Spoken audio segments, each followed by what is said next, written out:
To me, I just think we'll see another dip again in the markets. That's all I have for that question. But moving on to the Master Trust portfolio and defined benefit, I sent that out this morning to the committee at around 7:55 a.m. Are you guys able to see that right now? Yes, I received the copy. Thank you. Oh, yes, thank you. Okay. A dated portfolio update, July 10th, 2020. These numbers are as of close of business day yesterday and the day before, just to kind of give you an idea of what's moving. So again, on the left, we have the Master Trust, and on the right, we have defined benefit. Close of business day yesterday, the Master Trust had $3.84 billion market value assets, and for the defined benefit, the retirement plan, we had a $985 million and $390,000. Slight fluctuations for the week. I don't know if we're keeping stressed on the broad market on the equity side. It's kind of just going up and down for the week. Overall, though, it's trending upward. But as I mentioned before, in the near future, I kind of see a little bit more volatility and probably like a drop again due to continuing social distancing exposures. Going down to the second row on the graph, the Master Trust is up $196 million, and the BD is up $42.4 million. So we're positive for the fiscal year. However, we're still about flat, on the calendar year level. Mr. Chair, excuse me. Somebody is rustling papers or something. I can hear that. Please, could you mute your phone? And then, Brent, could you speak up a little bit more, please? Thank you. So on the bottom graph, fiscal year to date, as of July 9th, 2020, we're Master Trust for total return up 5.39%, and the defined benefit up 4.61%. That's all I have for now, and I can take questions. Okay, with that, committee members, do you have any questions for our controller and Mr. Winica?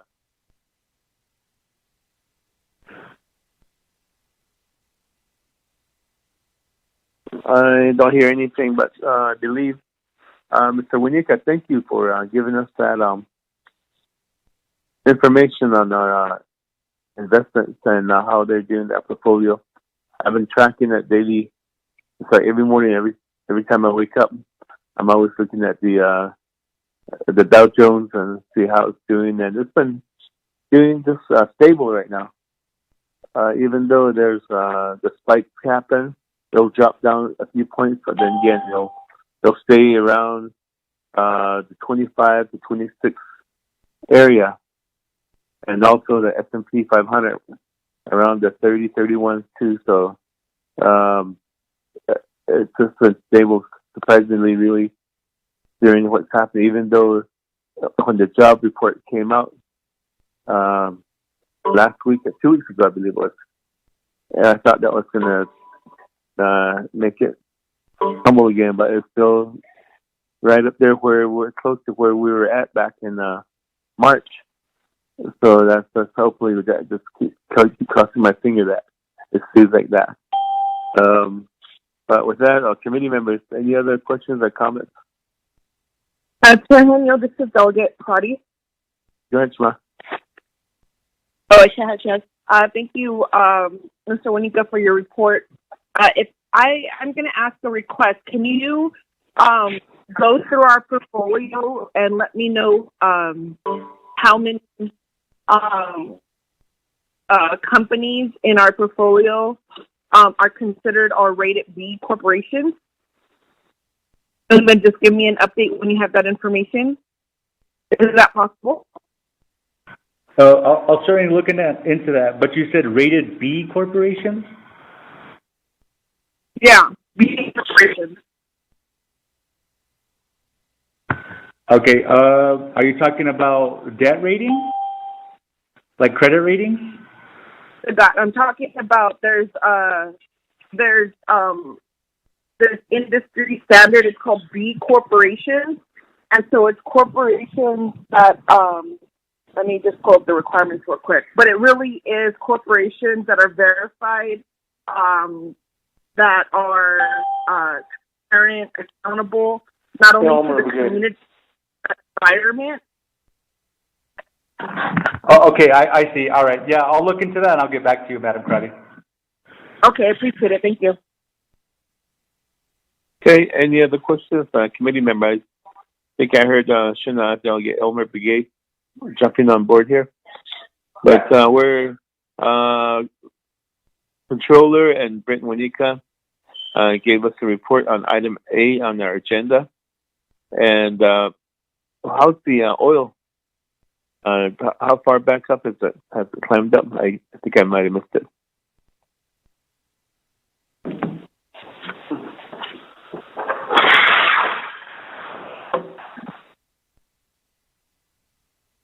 Mr. Chair, I have a question. Yeah, This is Brent. Peggy. How far up there has oil come back up? So we're back up, on the, again, the WTI is more of like the regular gasoline that we use for cars, and the, one second here, and the crude is more of a diesel. So again, we're back about, the WTI is ranging around about $39, $40 within the week, and then the Brent crude is around about $42, $44 around there. So it's leveling out. Again, as Chair Kirk mentioned, there's it all ties in with production and inventory. And as we've been saying over the past months that Saudi Arabia and Russia, OPEC, they agreed to do productions going over like a 2.5 year period, and so those all tie into prices. So we're steady now, but then again there's the demand side, and everyone's just hoping to kind of come get back to normal. But I just don't see that happening anytime soon, really. And so, that'll probably drop as well. So then again, we'll see prices kind of go back down. So, at the beginning of the year, we're looking about like $50, $55. And then in March, in April, it just dropped essentially to like $10, $15, $20 around there. Now we're back around $40, $43. Okay, thank you. Peggy? Okay, thank you, Chair. My question was pertaining to the revenue projection. The controller indicated that we're almost at 100%, just minus $7 million or so before we reach 100% for the revenue.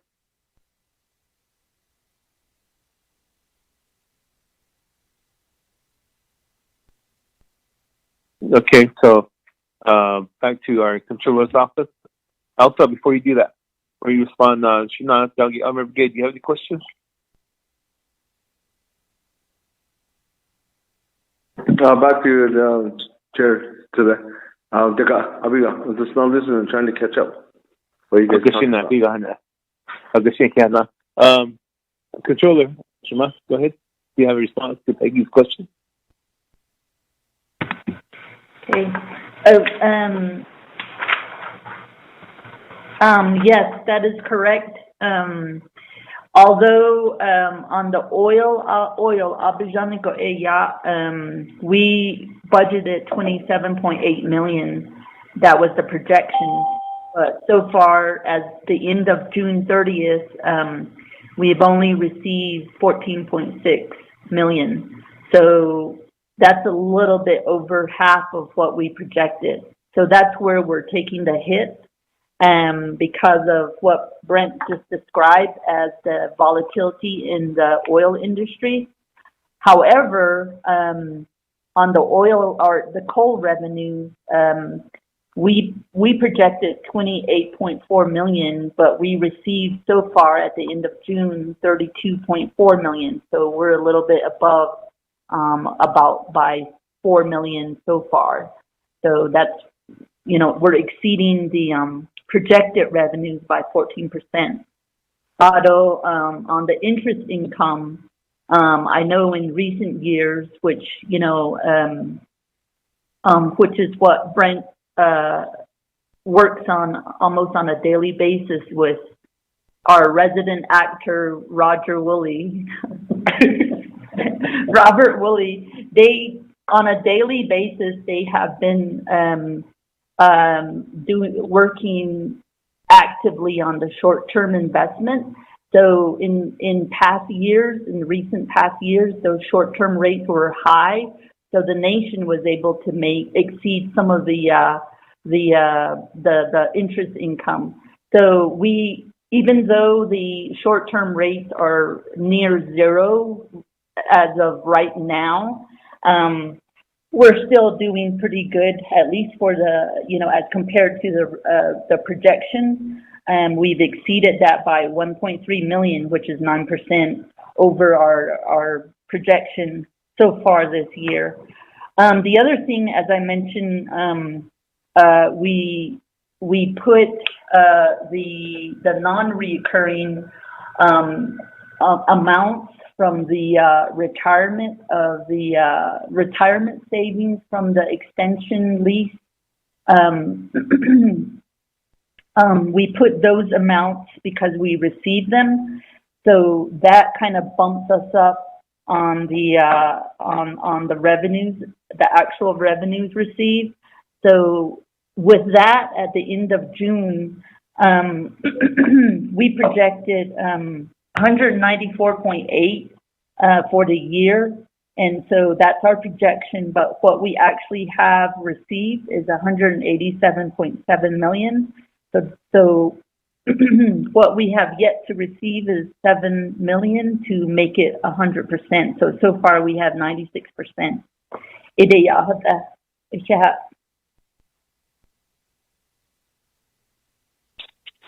Rashina, thank you for that response. Any other questions, committee members? Okay, with that, I believe we can move forward with this. Ms. Kirk and Mr. Juanica and our resident actor, Roger Woolley, thank you for being a Dallas Cowboy fan. So let's move forward on our agenda.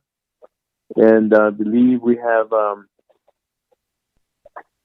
Peggy, help me out. I'm trying to get the agenda up back in my phone here. What do you have? Is it Mr. Bial? Okay, did we go over we went over the revenue projections from the controller. The next bullet was the CARES Act funding received by the Navajo Nation or the COVID expenditures. Did you want to touch up on that, Controller? Go ahead, Ms. Controller. Ms. Kirk. Okay. Oh,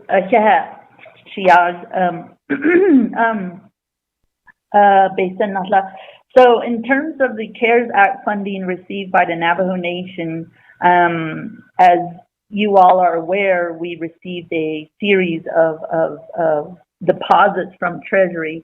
So the total, which we reported previously, is still the same amount. We didn't get any new deposits. So far the total is $714,189,631.47. So that's what has been deposited by Treasury through the CARES Act funding. You have the numbers for the money market. Yeah, sure. So when the funding came in as they were being deposited by Treasury, we immediately, the same day, although it's in our our account, we have invested them in our money market accounts. So which is allowable based on the Treasury guidance and generally allowable with federal funds. So I can turn it over to Brent to give you an update on so far since the deposits have been made into our accounts, how much has been earned, because we earn interest through our money market account. Yeah, so, again, we had the initial deposit on May 6th of the 600 million. For the month of May, from the 6th forward, we earned about $63,782 in interest income for that month. And then in June, we added an additional 86 million, and then 2 days later, we added an additional 27 million. So, it just kind of compounds. So for the month of June, we earned an additional $58,668 in interest. So for the month of May and June total, we have about $122,450,000 in interest additionally. I just checked the interest for July a couple of days ago, and it was just above 17,000. So it's earning some return. The reason why we do the money market is because it has to be liquid and preservation of principal. And given the rate drops in March, and we all hear that term, flight to quality. So everyone kind of goes to just the safest thing because they don't know what's really going to happen. Essentially, the money market was the safest and highest thing in terms of short term. So all these other like treasury-backed asset, these agency discount notes and so forth were lower than the money market. So it was just best to put it in the money market. So overall, we're looking for, as of close of business day yesterday, about 139,000 in interest income from those dollars.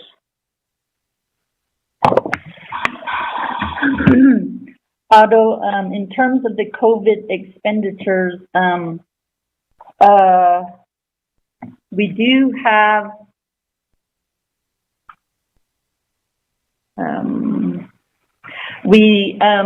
currently I'm working with our financial consultant to gather some of those reports from FMIS, and there's a couple things going on. One was our audit. So let me see. So I can kind of talk about the audit a little bit. I know I could do it on the next segment, but our audit generally, if you're familiar, we usually get them done by June, at the end of June, because we have a financial audit and a single audit. The single audit gets uploaded to the Federal Clearinghouse, and there's usually a deadline at the end of June. However, this year, due to the pandemic,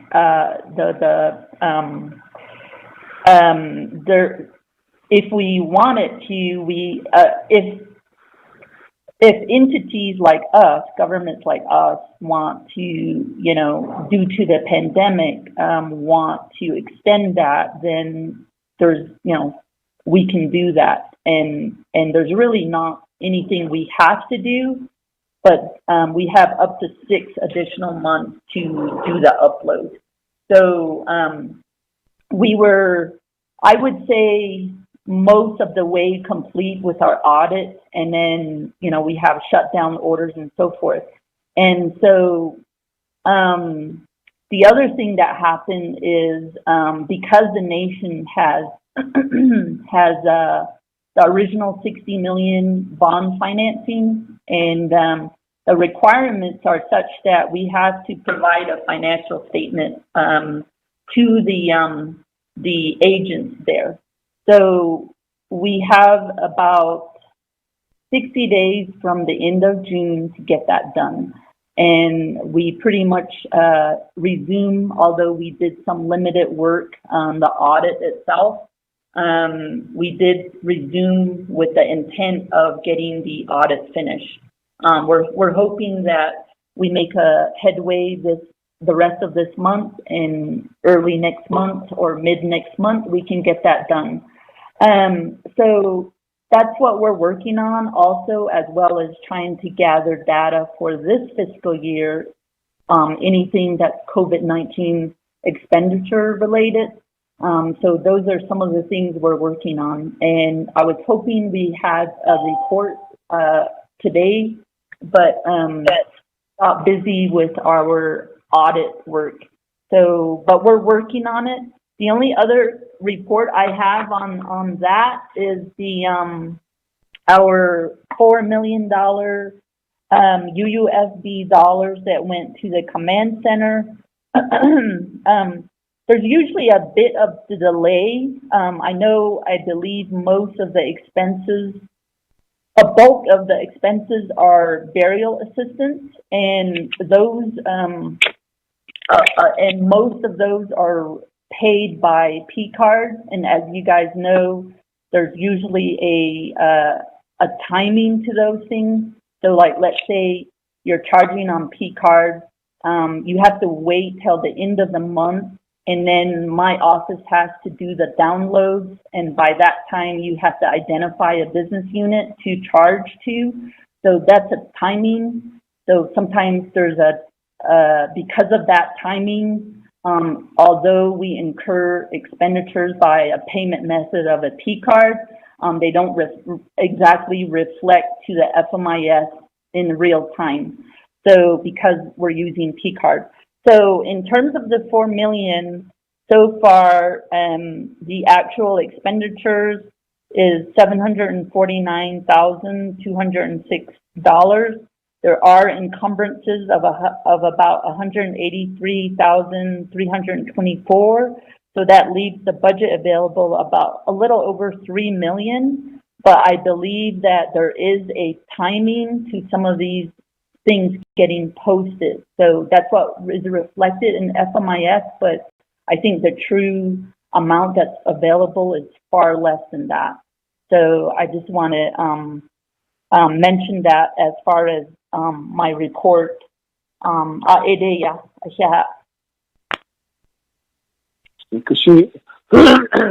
Again, Ms. Kirk, and for that report, when would you have a written report available for DNF as far as the $4 million that was given to the Health Command Center? And then the other one is committee members. Any other questions that you might have for the CARES Act funding and COVID expenses?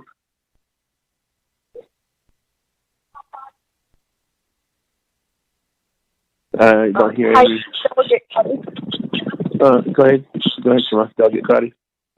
Yes, thank you. I apologize. Controller, did you, I'm sorry, with your report, did you let us know how much of CARES funding can be used for this fiscal year and for the next fiscal first quarter? Thank you. okay, Dave, oh, sorry. Go ahead. Okay. Shadeja, what you're asking for, we are still working on those numbers because, so some of those types of expenditures, I would say the largest expenditure would be our payroll, payroll that is incurred from March 1st to now. That would be allowable. And so those, because of the shutdown, but we still continue to pay payroll, that would be a big portion of the expenditure. We're working on that because the ones that are eligible or allowable to be reimbursed from the CARES Fund is the general fund payroll, and then 638.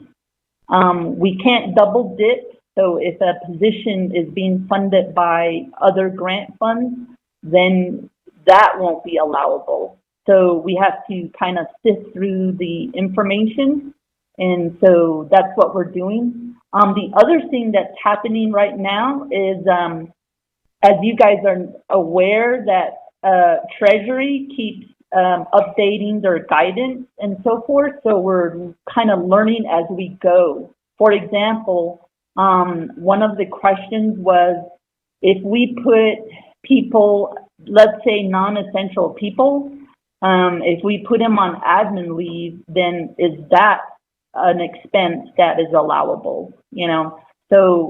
So as we're learning about, I think Treasury updated their guidance again a couple days ago. And so we're trying to as we're finding out more information on what is allowable, then therefore we have to put some numbers to that. And so within our system, so it's kind of changing as we're, getting the numbers. That's the best way to describe it. And then on top of that, that's just payroll, but then we have other expenses. So when we go through the FMIS report, sometimes we wouldn't know what the program has done. Like there's no identifier saying this is COVID related. So what we may end up doing, unless it's outright sticking out like the 4 million that I just talked about, we may have to get information from programs and departments to ask them to say which one of your expenditures were COVID related, according to their record. So that might take some time. So those are some of the parameters within which I'm working, but I'm trying to identify some of those expenditures as we're moving along. So I hope that answers your question. The other thing we're trying to do also is on trying to get some numbers on a budgeted side, let's say for the first quarter of FY 2021. That's another area to try to get some numbers. And so we'll be working with maybe comparing last year's first quarter reports, first quarter budget, if there's a way to identify which ones can be allowable for CARES funding. I think that's important just to have in case leadership wants to supplement the budget with CARES funds for the first quarter of fiscal year 2021.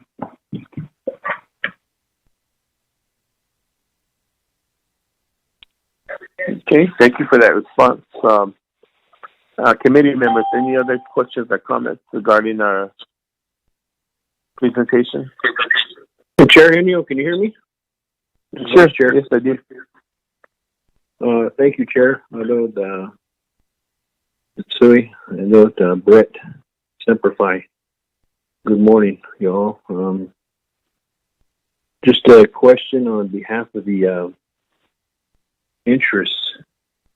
As of now, what Brett had said was $139,000 as of yesterday, and that's just out of the $600 million that was deposited. We know that we got another $100 million to make it $714 million and some change to that. Are both of these combined together? Are they separate in investments on the $600 million versus the other $100 million that was given to us recently? And it should be reflecting an additional interest as we speak, $139,000. The other question is the interest. How is that going to apply to being used? Because we're told that we have to use every dime, even the interest. Do we have to have another legislation to ensure that we're using the principal? That would be the $714 million. Yellow hair's on the line. Good morning, Yellow Hair. Good morning. The interest that's in there would be accumulating by the end of December 30 of 2020. Do we need to set it as quarterly to spend it? Well, maybe monthly. We're trying to spend the whole amount, $714 million. So do we need legislation to ensure that we do spend that interest? And then the other one, the third question is, I heard P-card being used, and it has to be reconciled. Now, I sent a request to Legislative Council. There's a gentleman, elderly, and disabled, and he requested septic service.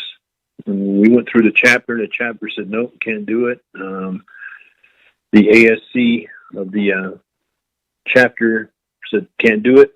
It's not feasible. There's no line item. But we got a kind of a favorable answer from Legislative Council and DOJ saying, yes, if this gentleman is, and it's related to COVID-19 because of the stay-home orders, it can be utilized. Now, since I heard P-card, and we sent a request into the incident command, and it's been a month since nothing's been done. No follow-up, no checking on this elderly gentleman. Could the not the federal government, but the incident command use a P-card to pay for that purpose on behalf of his septic tank? And he lives way out there. He doesn't live close to the road. It's about 15 miles of dirt road from 191. And he has no means of cleaning it out, and he came out to reach out for help. And I'm wondering if Incident Command, since they have a P card, pay for that and justify it through the COVID. Those are my three questions, and they can't let me hear this and talk about it. I'm sure there's other questions that will pop up on this. Thank you very much. Okay, thank you for that. Listen, I'll get yellow hair. We're on our agenda, just item A, getting a report from our controller's office regarding our projected revenues from oil and gas and our portfolio, and then CARES Act deposits, and then the COVID-19 spending. So just Controller, Ms. Kirk, do you have a response to Vice Chair Smith's inquiries? As to the first question, which I believe is the CARES funding deposits and the money market accounts, I can have Brent answer that question. Hi, Brent here again. So all the money is in the same account, and we call it the CARES account. So everything is in there. So the additional $100 million that you spoke of, Mr. Smith, yes, that's put in the same account, and yes, it's accumulating interest. According to the provisions from the Treasury, is that we're able to use the interest specifically to mitigate in response to mitigating the COVID pandemic. So we had to apply to everything that it's already being used for. In terms of a budget, I don't think we need a legislation to use that interest. It says in the Treasury that we can use it. So, and I believe the resolutions do state that in compliance with the Treasury guidelines. That's what I have on that.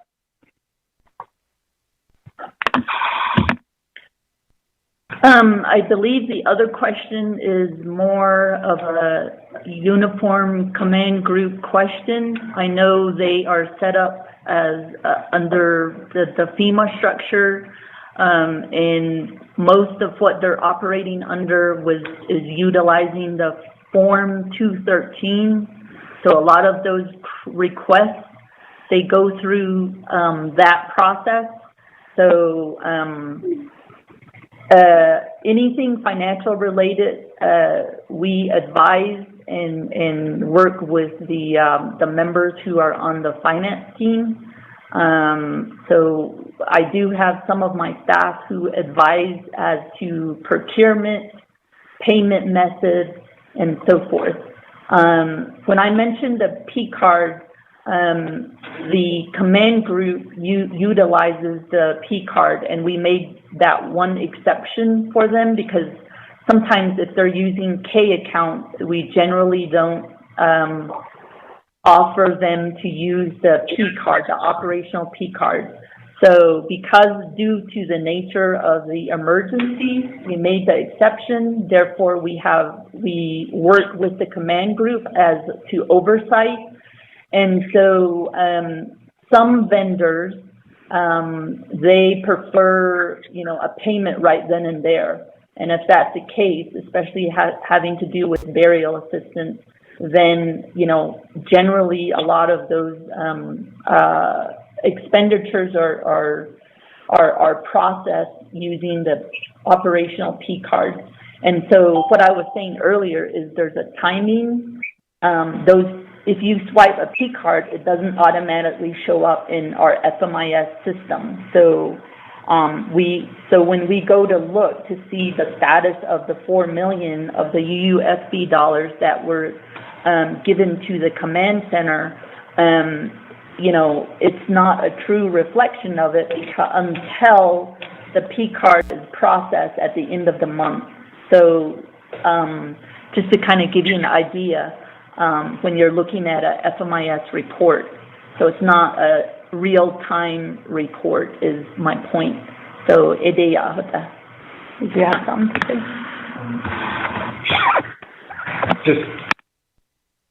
Okay, with that response, thank you. I guess just kind of following along with Vice Chair Smith's question on the interest again. So it becomes part of the CARES Act funding then. Any interest that's earned, it's not separated, like where it could go into the general fund. Brent? Shiaz, in terms of that question, that is different with these CARES funds.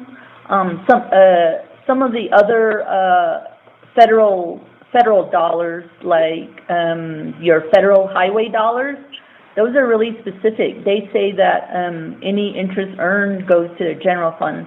But with CARES funds, in the Treasury guidance, it is different.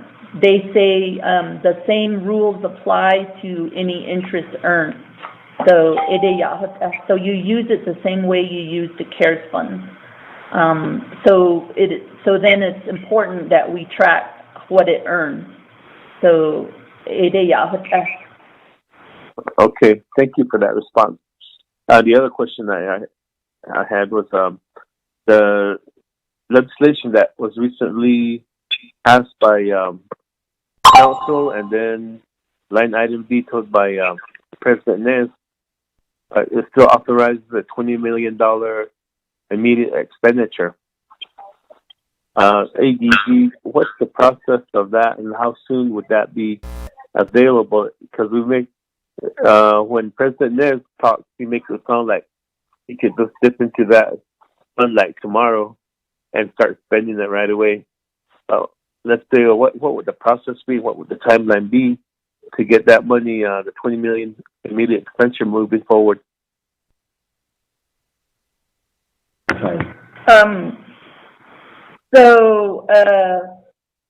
Shiaz, the way that works is the budgets first have to be set up. So, and that would be a question for OMB. So that has to be set up.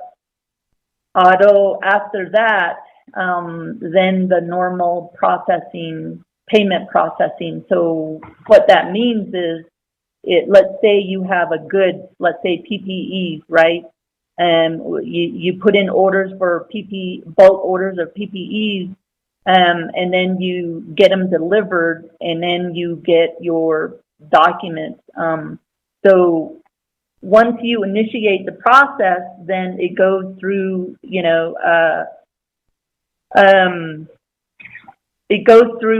contract accounting real quick, and then it goes to AP. It goes to accounts payable. So depending on how it's initiated, let's say the initiator, program or department is on 6B, then it's a little bit, it's expedited, to get payment for it.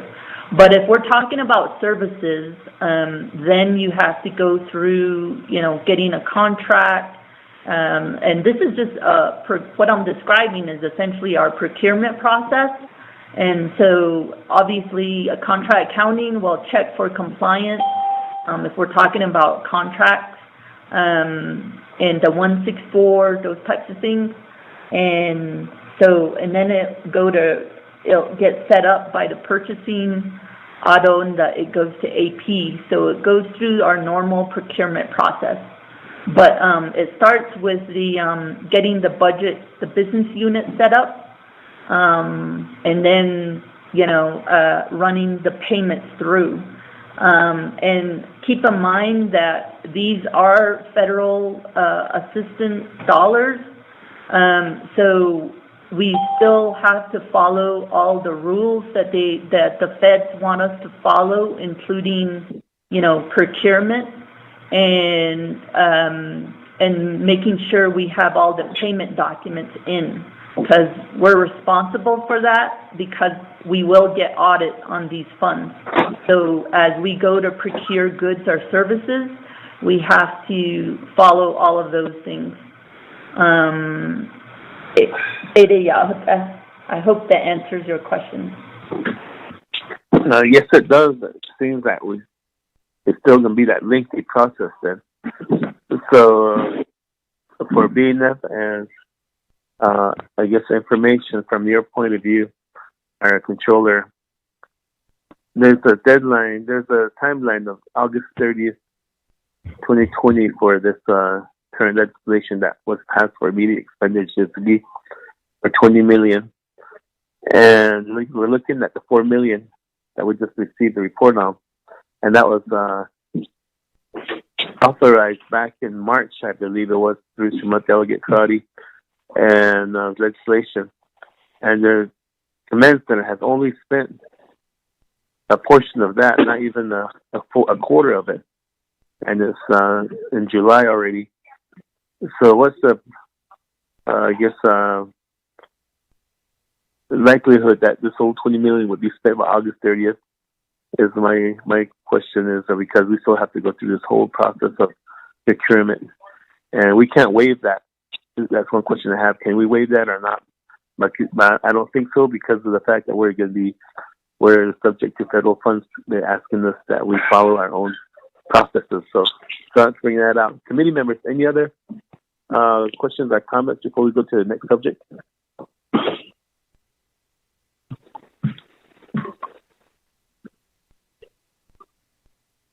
I don't hear any. So thank you. Just remain on the call here if there's some other questions that come up. But moving forward to the next item on the agenda, which is the 2021 budget schedule. Mr. Bial, you're up again right now.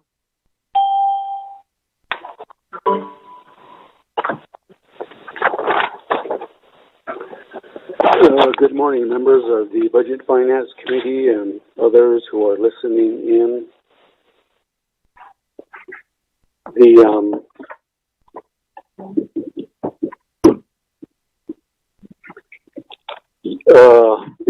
Yesterday,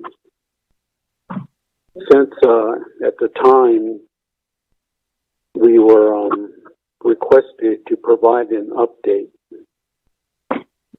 to the committee meeting yesterday, but because of the time frame, it was just deferred to the next meeting. But in anticipation of that, we took the time to prepare another calendar, which is what we sent out last night about 6 o'clock. And it was sent to all of the BNF committee members, the branch chiefs, and various others. So that's the one I want to go over now. And it was forwarded by a brief message, which I'll go ahead and read. It's not very long. This message is addressed to the Budget and Finance Committee and the branch chief. Today, OMB revised a draft calendar for the fiscal year 21 budget process.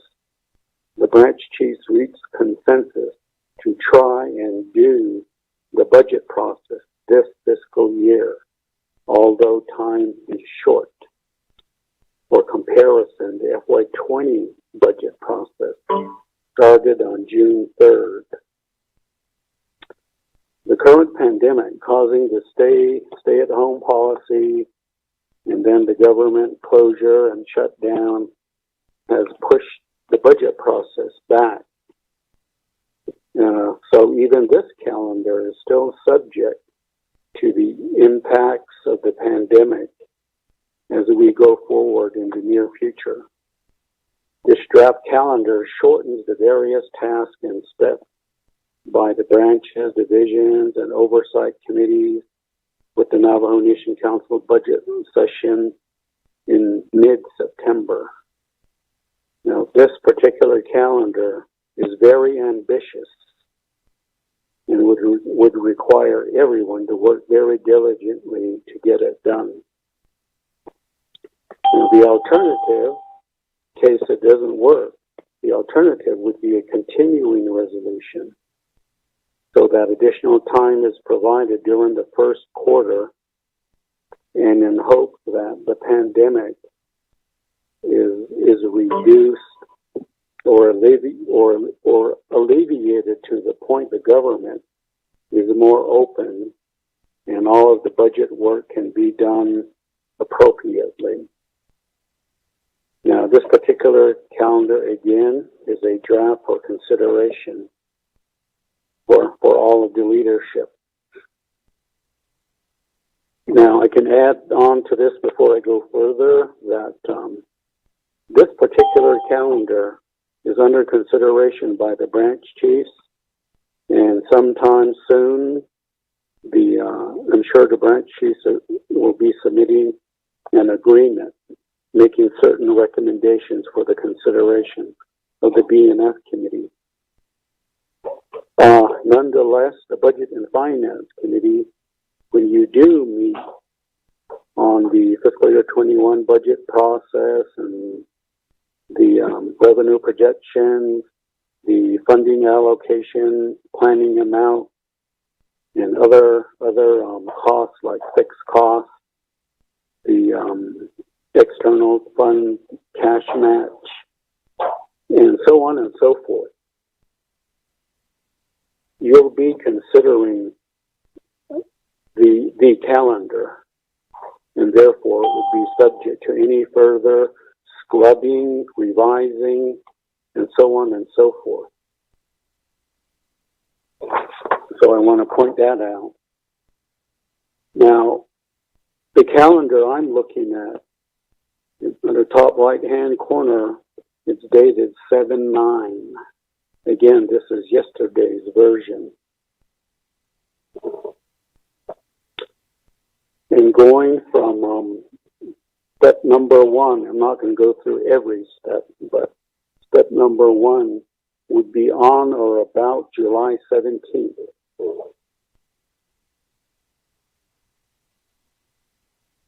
Which is next week. The BNF committee would drop the legislation for the beginning of the 5-day review comment period and so forth. And then step two would be either July 23rd or 24th.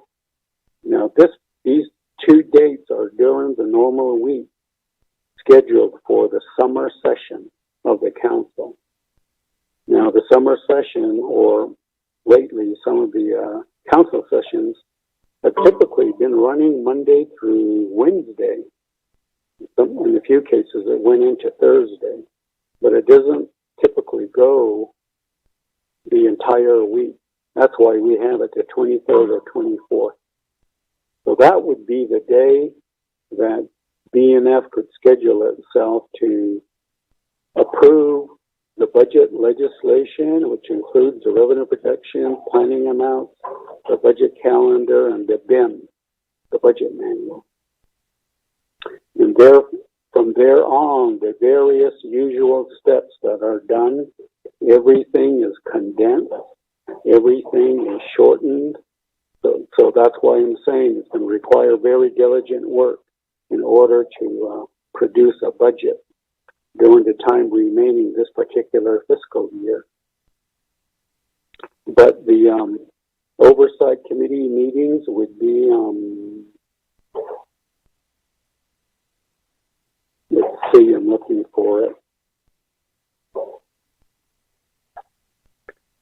which is step 12, during the period of August 20th through the 25th.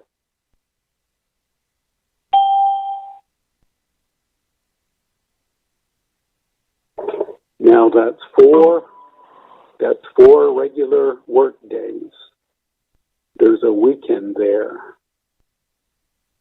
So if you include the weekend, and some committees might want to do that, but it would be 4 regular working days, and included in there is a weekend. So committees could meet Saturday, Sunday, either or both days, based on how extensive they want to do their hearing. Now, the Budget and Finance Committee would meet September 2nd through the 8th. And that is step 14.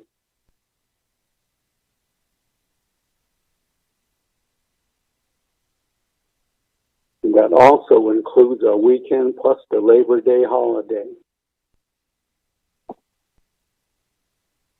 So again, when the time comes, B&F Committee could set its schedule, how they want to do it, whether to use all of those days or only the typical work days, and so forth, as we go forward. Now, the Navajo Nation Council budget session would be starting about September 17th.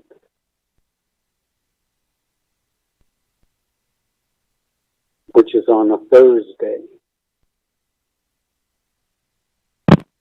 and run for about 5 days if need be. So again, it all depends on how the budget is structured and so forth. And then finally, the legislation the budget has approved would go to the president, and he would have up to the end of the fiscal year to act on it. So that's the way the calendar is looking for right now. Again, it's a draft. I'm sure it's subject to further scrubbing, adjustment, and revision as we go. One thing I could point out is that in the prior calendar, dated July 1st, which is the one from last week,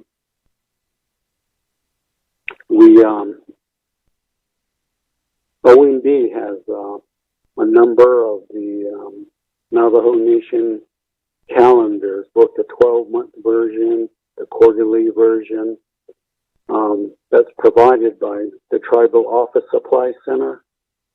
Some of you might have that.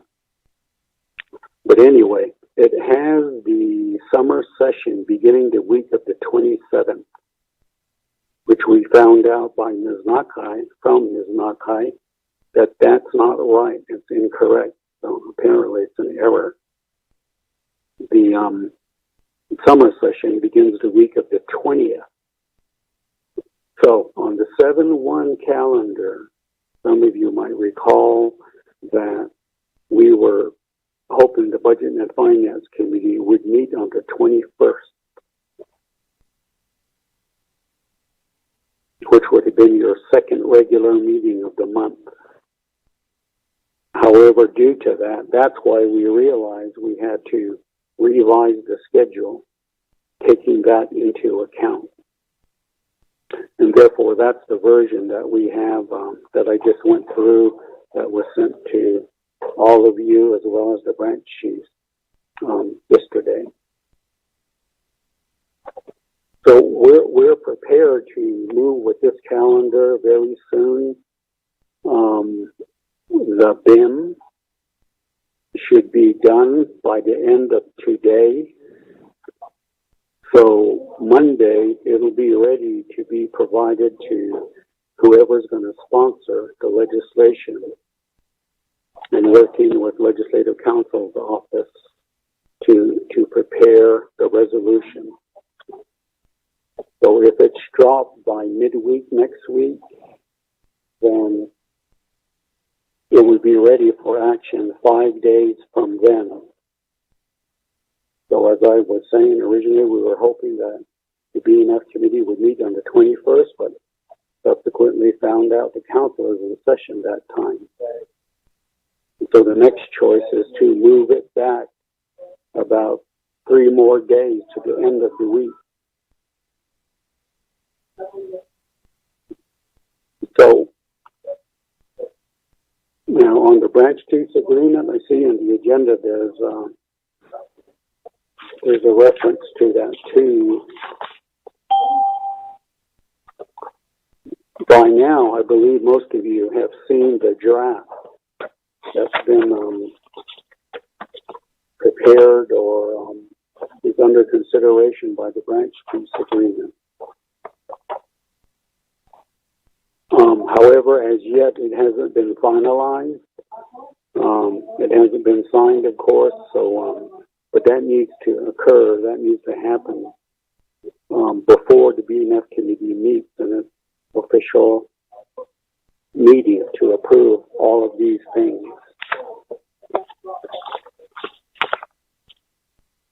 Now, speaking about the branch chiefs agreement and the planning allocation, there was 2 outstanding issues that were not resolved yet. One, as usual, is the first one, is the fixed cost group. The fixed cost group, again, as we all understand, it's a number of budgets that are typically taken off the top because they are like liabilities, debt payments, loan agreements, etc. So we're obligated to fund those at the appropriate level. Now, in prior years, going back 10, 20, 30 years ago, we never used to do that. So some of these fixed cost budget ended up short.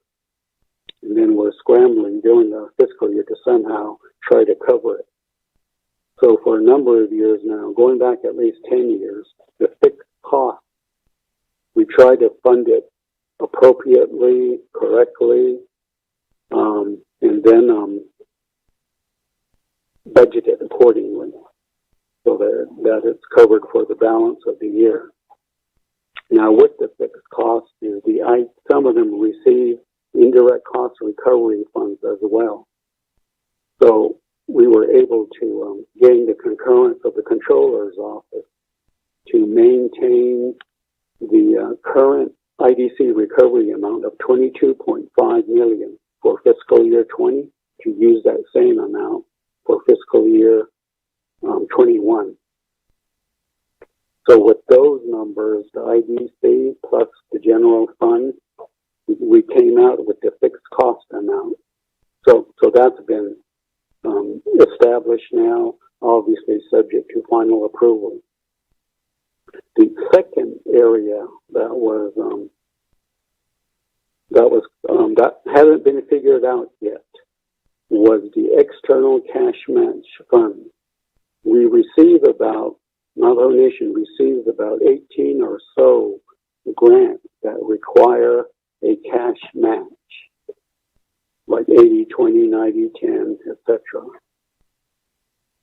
And so annually, when we get to the budget figures, we try to work with the various divisions and programs who have these grants to figure what their grant awards are, first of all, and then what the cash match requirement is, and then their spending patterns. Because remember, the cash match matches whatever they expend. So that's the little tricky part to this.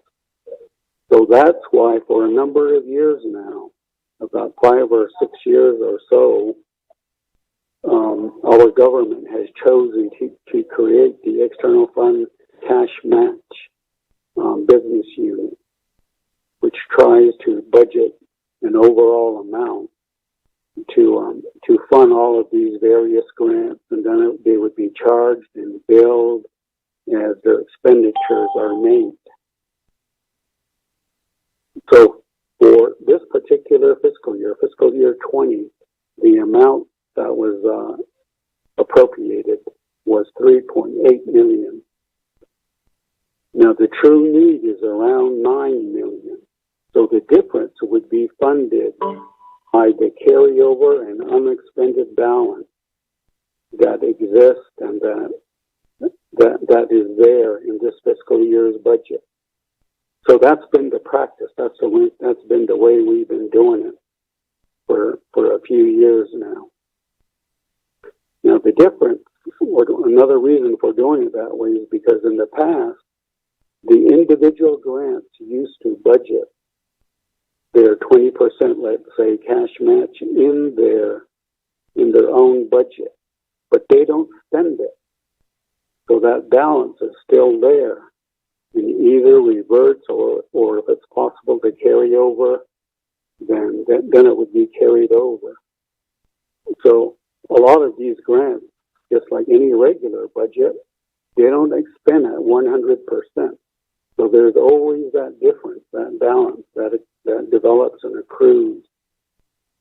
So that's the reason why this particular method, this particular cash match fund business unit was created. But as you hear me describe it, it takes some figuring, some calculations, and doing some estimates. But we've done that now.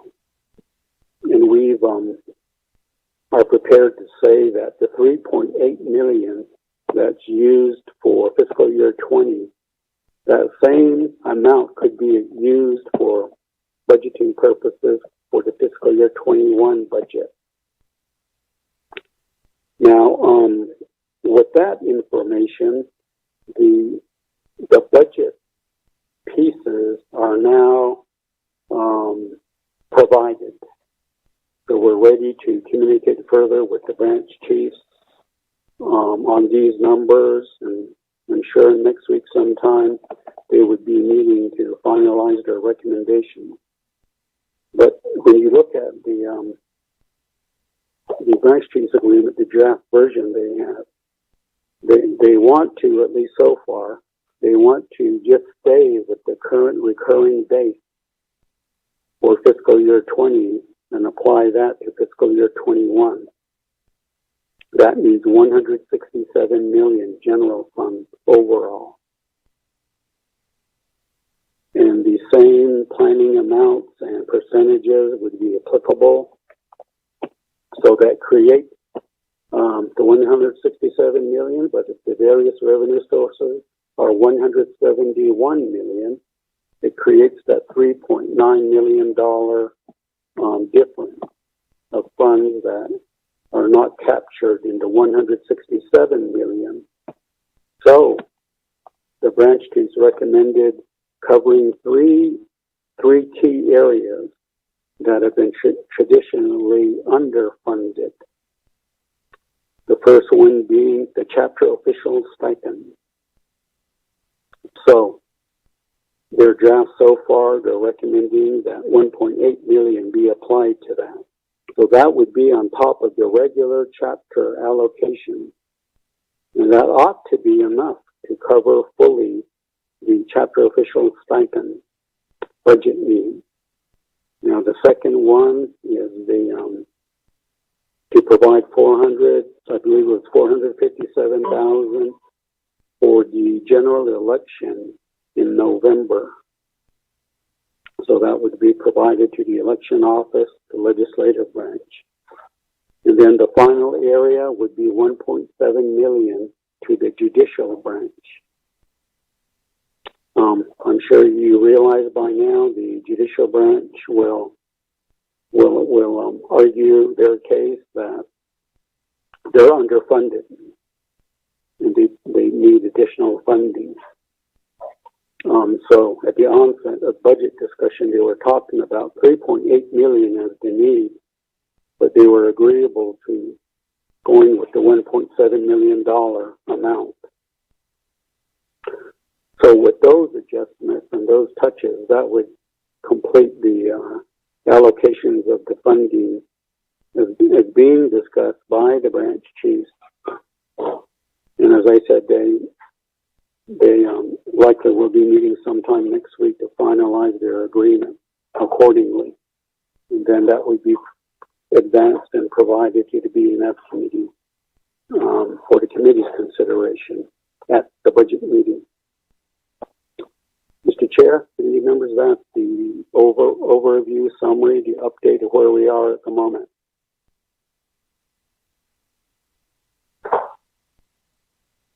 Thank you.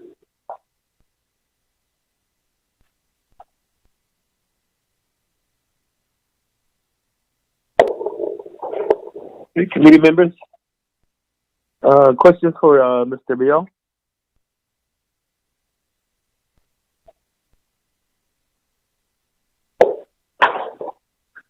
Chair, please don't give again. Go ahead. Good.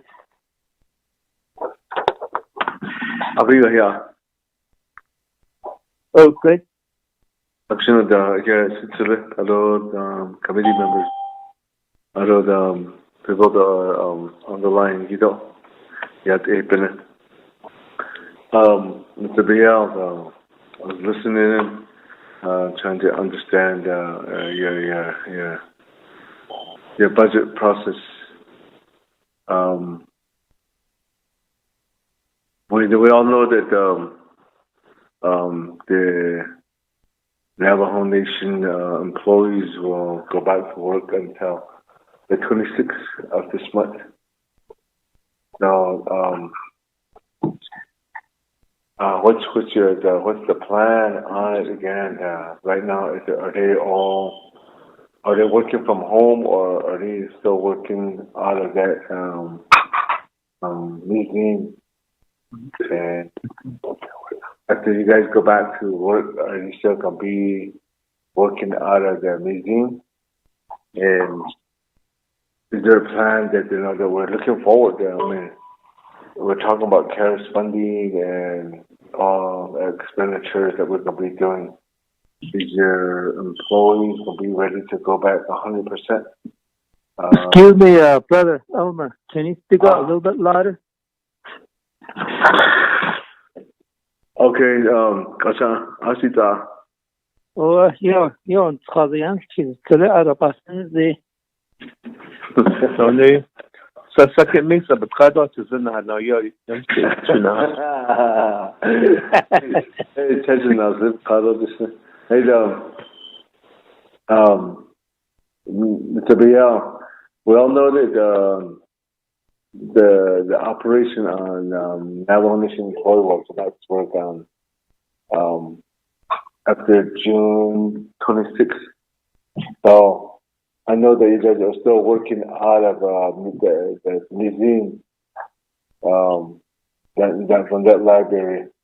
So we know that the CARES funding expenditure will be very important to the finance department.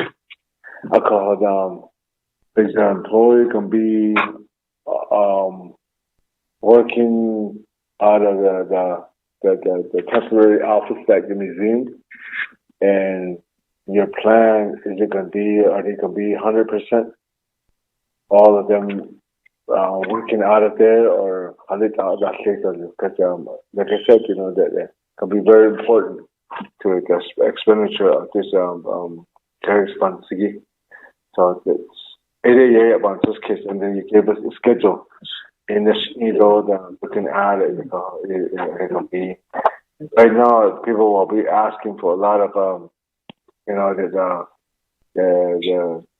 the balance and the expenditures and all that. Somebody has to really take care of that. See where we're at.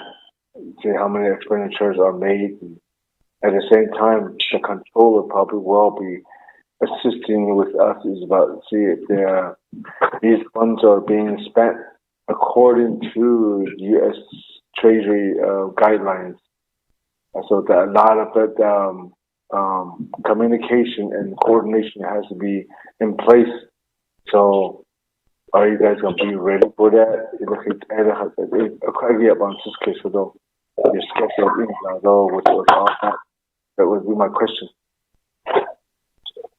Well, good to know. Back to Dominic Biel.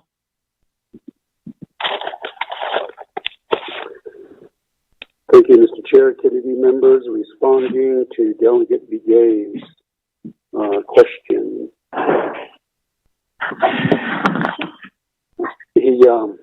Delegate Begay brings up some important considerations, and obviously we are aware of it. We've been thinking about it as well. which is why when you look at these various budget calendars I'm speaking about, I think you'll recall that we've done about 4 or 5 calendars now. And every time we keep pushing it back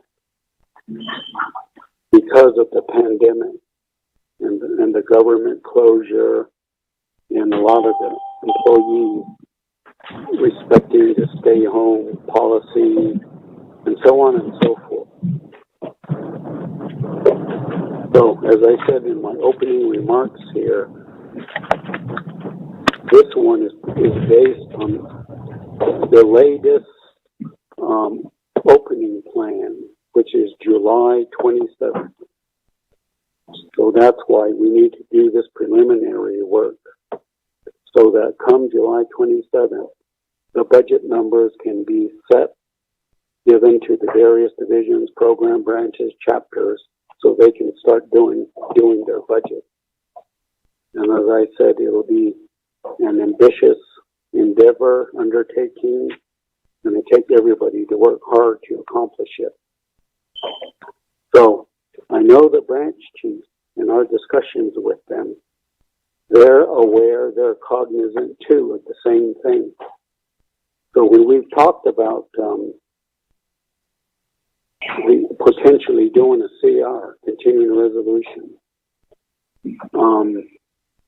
the branch chief finally came to the recommendation that they think that the budget can be done in the remaining time we have this fiscal year. And so their encouragement amongst themselves and to us and others is that we all need to roll up our sleeves and do this. And that it's doable, it can be done. So, now what that would mean is currently my understanding is that any given day, such as today as an example, there's about 1/3 roughly the employees at work. Some of those are on site, meaning in their regular offices, and some of them are working remotely from their homes or elsewhere. And that's an effort to keep, those are the essential offices and essential workers to keep the government going and providing services and operations, etc. So when we've discussed this, what the branch chiefs have said is that, well, the budget people, whether that be program managers, supervisors, and then their budget person, obviously would have to work on these things. Now, if we're going forward with the $167 million as the recurring base, see, the figures are pretty much set. There won't be too much change. The only change that might be required would be the new fringe benefit rate, the various other new rates and schedules. So the assumption, the expectation, therefore, based on that there wouldn't be a whole lot of radical changes to the various budgets. But anyway, my understanding again is the branch chiefs are ready to work with their staff and their programs and so forth to get the budget work done. Now, Delegate Begay, you're correct about the CARES dollars. It's going to be a big endeavor, a lot of work involved again. So my office, the Controller's office, DOJ, and various others. We're all prepared to do the best we can. We all realize that this money's got to be incurred in the best possible ways for appropriate uses and then expended by December 30th. Here in O&B, we have a number of vacancies, so we can use those to hire temporary staff to help us with a lot of this work. That's probably the next logical step. Now, we are in the museum and will continue to be here for, I would say, at least the remainder of this calendar year. Admin 1, as some of you know, the OMB portion as well as personal management portion had been closed since last October because there's supposed to be remedial work to address some air circulation and seating problems, etc., that were causing degrees of sickness. Not COVID, but other things. But because of the government close down, all of that's been suspended. So therefore, we'll be at the museum for the time being. Thank you. Go ahead, Robert. So Delegate Begay, that's all I can say is that we're aware, as you're bringing up, a lot of these issues, concerns, but we're going to do the best we possibly can. And as we go forward, again, if things don't work out, the pandemic goes on, and heaven forbid, is increased, causing more actions by our leadership to deal with it, then it might affect the budget. Therefore, I say again that in that event, then the next logical step would be a CR. Mr. Begay, Mr. Inyo, that's my answer. Okay. Thank you, Mr. Mayor. I think along with the question from Delegate Elmer Begay is that earlier, as you were listening to them ask a question to the controller about the $20 million immediate expenditure. And the response was that there would need to be a budget set up by OMB. And I believe with all the CARES money that will be expended, will your office have the capacity and capability of setting up budgets quickly for these expenditures, the CARES Act expenditures, and then also with the regular budget, even with through the shutdown? I believe that from my point of question would be put to you. Okay, Chairman Inyo,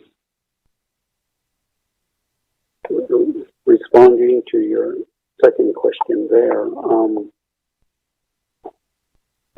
this past Tuesday, the Budget and Finance Committee approved the resolution establishing the fund expenditure plan template, the forms, and the expedited budget process and so forth.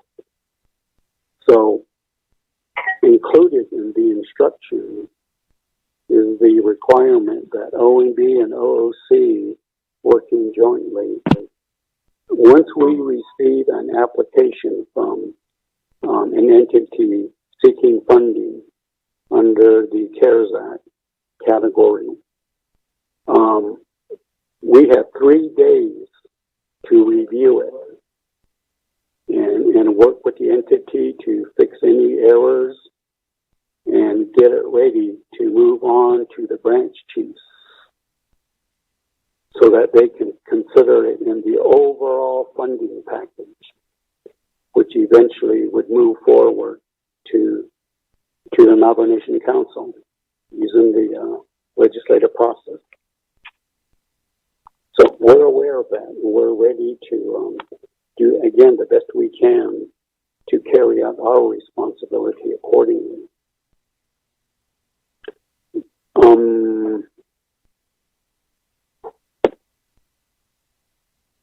Mr. Chairman, that's my answer.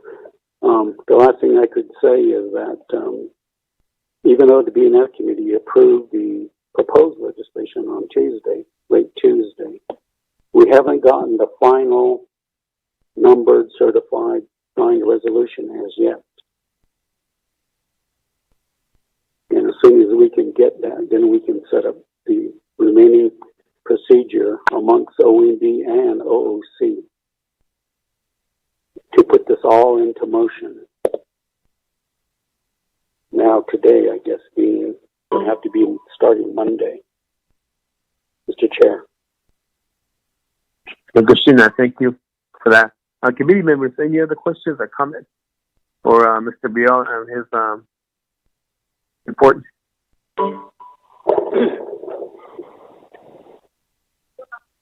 I don't hear any, so count on Mr. Biel for your report. We'll go forward to item C, which is the CARES Act. I believe we sort of covered this, but we can go over it again, which is the expenditure plan for the CARES Act. And I believe it's Ms. Controller's Office, Ms. Kirk, Mr. Biel. So if you would give that report up, starting with Ms. Biel, Ms. Kirk, I'm sorry. Go ahead.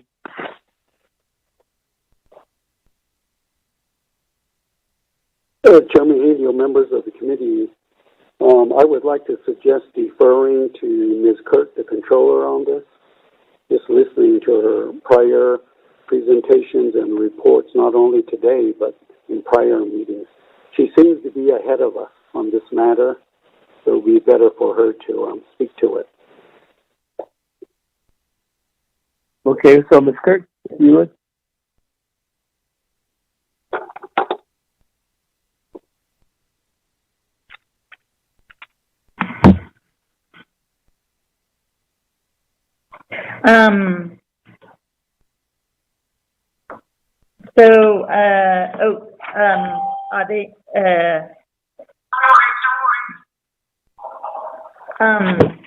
So I'm trying to understand the report, because we can talk about what's allowable and not allowable and some of those items.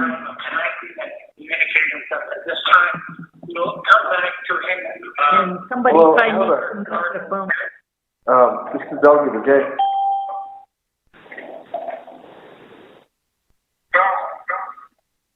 Hello? No, Elmer, can you mute your phone?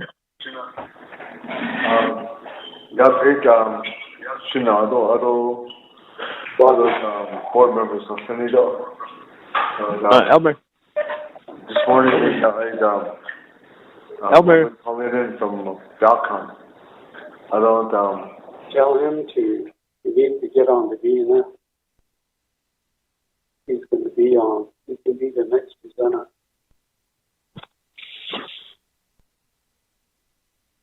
Okay, go ahead, Ms. Kirk. Okay. Sorry.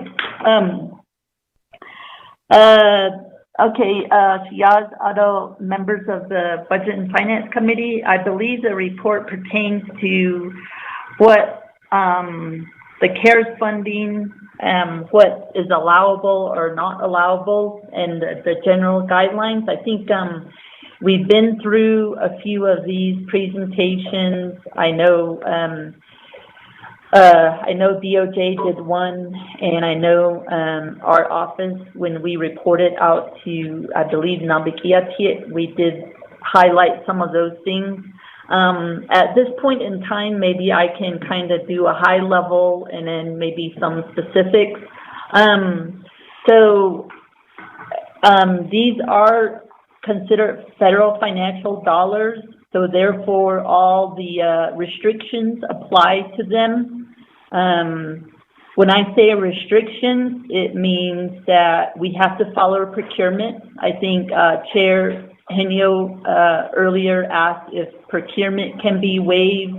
Unfortunately, we can't waive procurement. Also, the other thing is the what we call the uniform guidance. It's 2 CFR 200.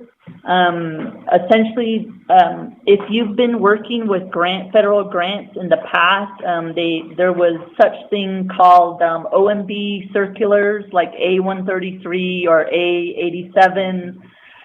all of those in 2014 got for the purposes of expediting and so forth, they all got lumped together. And so that's what we call uniform guidance. And those all, based on federal government, based on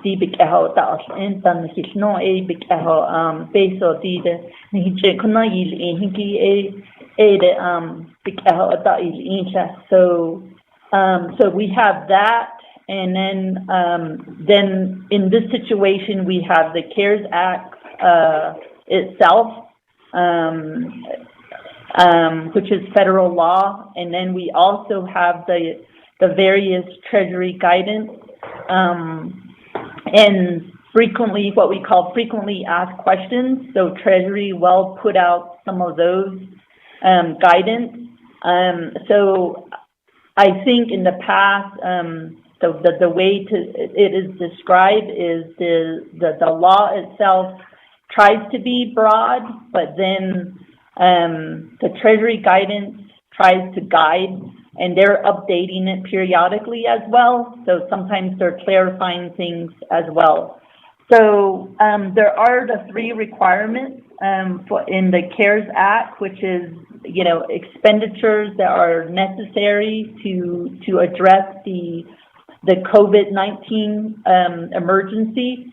And I'm kind of paraphrasing some of these. Number 2 was that these expenditures that are allowable, they're not already budgeted as of March. And then the last one was they must be incurred between March 1st and December 30th.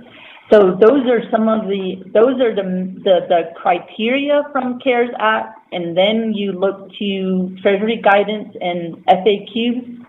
And as I mentioned, they're being updated. And most recently, which I sent to the committee Tuesday, because Treasury emailed out what they want out of the reporting requirements. And so those are the things that we're working with. And keep in mind, this was a $150 billion package, of which the nation or tribal nations received the $8 billion, which is about 5%. So that's what we're working with. So the way this works, if you're familiar, when we talk about K accounts, we talk about all those restrictions. And so we have to comply not just with our own policies here at Navajo or Navajo law, but also we must comply with federal law and Treasury guidance and so forth. So in terms of the way to look at this, we're tribal governments like us, we're all lumped in together with state and local government, meaning your states and, your municipalities and counties. So this is I always say this is a big exercise in accounting and audit because, and I mentioned before, if we don't spend the dollars by December 30th, we have future ramifications. The Fed can come back and say, well, why do you need this money? Because you didn't spend all your money, that type of thing. The other thing is every year we make our audit presentation, and in recent years we have a nice trend going from 22 audit findings to 11 to 10, and most recently it's been. That's a nice downward trend, but the thing to worry about would be if we don't spend these monies correctly in compliance with all the things we need to comply with, then we're dealing with audit findings. The other thing is we're dealing with question costs. Let's say, the feds say, well, you shouldn't have spent it for this, so therefore pay it back. That's a huge concern that everybody needs to be aware of. So not only do we need to be aware of potentially, having all these audit findings, but also we would be asked to pay, things back, with our own dollars. And then also, if we don't spend all of it, then we have to send the amount that we didn't spend back as well. So those are like the parameters, in terms of the usage of these funds. So the guidance, the Treasury guidance does give examples, outright examples of what the things that, things can be spent on. Some of the things are, for example, they call it a payroll support program. This is where, you can actually pay payroll for people that are your front lines, that are substantially dedicated to mitigating and addressing the emergency. So that would be your frontline workers. Currently, for example, public safety, they use 638 funds. And so we can, instead of using 638 funds, we can use CARES funds. If we have general fund payroll expenditures, then we can use CARES fund to pay for the payroll. And so our office is working on a payroll support program. And then the other piece of the payroll support program is our hazard pay, which, at Navajo here, we call it the special duty pay. So some of these rules are being, the guidance from Treasury keeps clarifying. So some of those things they keep changing. So that's one example. And then a lot of other examples are kind of in the financial assistance realm. So, if you pay attention to some of our governmental entities around us, like our state governments or our counties and so forth, they're disseminating some of these funds as like rent or utility assistance and so forth, So it's similar. Those are allowable. You have to set up a program, have it documented, treat everyone fairly. It could be an application process, a methodology and criteria, and then a process, to deploy those dollars. So those are some of the things that can be done. Of course, public health expenses that are, needed. Then all medical expenses that are needed, like let's say for your testing, those are all for sure in the guidance that it talks about, saying you can use these monies for this instance. Now, because of the ever-changing guidance and so forth, there are some things that are in the gray area, and then also in the guidance, they talk about things you cannot use it for.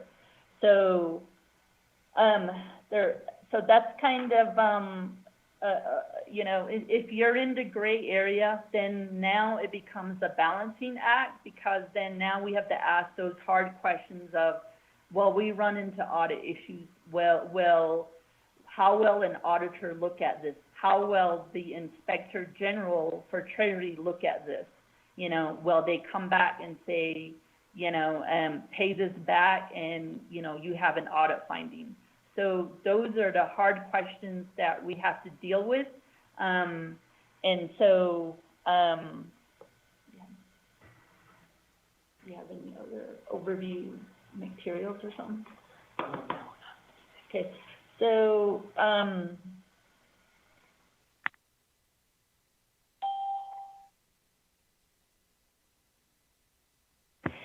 the other thing. Sure. Okay, should I finish? The other one I wanted to mention is there are, other expenditures. For example, I mentioned I mentioned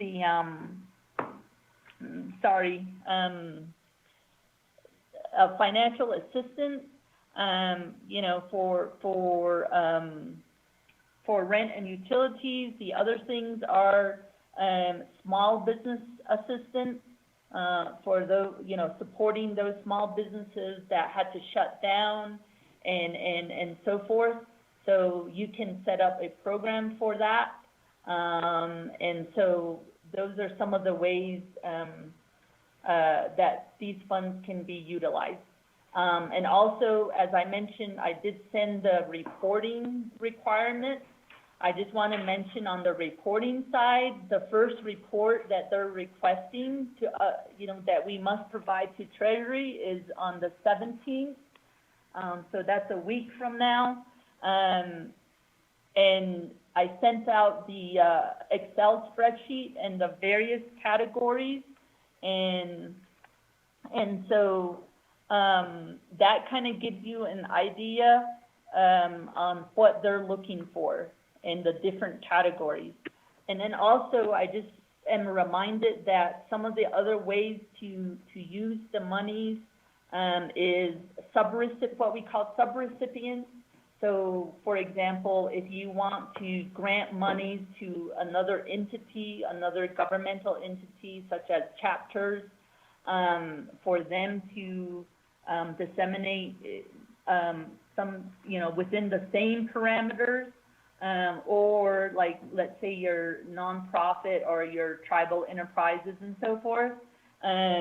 So the only thing that I will mention about subrecipients is, because the nation is has received the deposits under our EIN numbers, we're ultimately responsible. So we're responsible every time we give out money to anybody else. So we have to monitor those as well, and because ultimately we're responsible. So they have to follow the same guidelines. The other thing that's happening is we're trying to figure out how to structure some of these subrecipient grants, let's say, depending on who they are. For example, already this week and last week, we've been working with gaming, and so some of the considerations would be whether they're okay with having to do single audits. So, for example, if they get more than $750,000, then your subrecipient has to get a single audit. So every time you're talking to someone, or someone comes to you and says, gee, I want some money and I think these are allowable, those are the consideration, because if they've never been audited, like say, for example, your chapters, especially your non-certified chapters, if they've never gone to a single audit, then they're going to have to. So they need to know that. And the other piece of that is, depending on how fast they use it and what when they close their books, they're also responsible for the single audit. And that means they may have to go out of pocket if they need to, if they need to get the single audit after December 30th. So those are some of the things your subrecipients need to know. And then sometimes, like, let's say, there's also consideration on the subrecipient, not only on the single audit, but the other thing is whether there's certain constraints that come with the money, depending on, there's distinction between public and private employees. So let's say, gaming wants to subsidize their PPP with CARES Fund, then now we have to structure it in a way where, they're not as restrictive. So, and then other considerations is whether we just grant them the money as opposed to they get reimbursed. So those are a lot of things for consideration in deploying some of these funds. And so the other piece that's allowable is expenditures related to distant education, and that also can be, in the form of it has to do with telelearning, and so that's another area So as I mentioned, the more less risky areas would be your immediate relief in the form of financial assistance for water, electricity, food, those types of things, as opposed to, infrastructure projects are a bit tricky, namely because the intent of the CARES Fund was addressing the immediate emergency needs. And so there's no doubt that, here at Navajo, we do need those infrastructure, running water, for instance. But if you, to the intent of the CARES Act, where you're immediately addressing, the needs, that's where, it's a bit trickier in terms of audit risk. So, for example, I know we had a meeting yesterday with the infrastructure team, and we walked them through some of the potential issues, and some of them are real issues. For example, if I go back to CARES, you know how CARES has the 3 criteria. One of them has to do with the budget. If Treasury really wants to be strict in its interpretation, which I think they will be, because they run the IRS and they don't, they can be pretty strict on their interpretation. So they can, so on the already budgeted, they may not make a distinction between, our comprehensive annual budget versus our capital budgeting that we do depending on our source of funding, whether it's CSN project or a permanent fund project. So that we have to get past that, and then we have procurement issues, just the practicality of seeing the project through, and it has to be the whole project, otherwise the feds would come back and say, well, if you have a half-finished project, that's not immediately addressing the need, and the project's half-finished, So those are all the problem areas, and I think the intent was, if there's, let's say, water needs, you have a better chance of surviving an audit if you bought, let's say, water hauling trucks, as opposed to buying a bunch of pipes that you're going to lay down and maybe you don't quite finish. So that kind of is I hope that sheds some light also regarding from the standpoint of the audit risk, because at the end of the day, we have to get these funds audited by our external auditor for single audit purposes. And then also, I always tell people, we for sure will get audited by the Inspector General, because, obviously because we got, $714 million. And then also there, as I mentioned earlier, with the reporting, based on the reporting, we have the first one due next week, but the other one will be due in mid-September. And we know for sure that Treasury will come back and they'll start asking questions even before December. And some of the things that they're asking about is pretty extensive documentation. So we have to kind of balance, the risk of the audit risk and balance that with getting the money out, with, obviously with all the substantiation and the documentation, and structuring some of these requests and so forth. So it is a big task to be undertaken. So that's what I have. I know I kind of jumped all over the place, but I think I covered most of what I know. So yeah.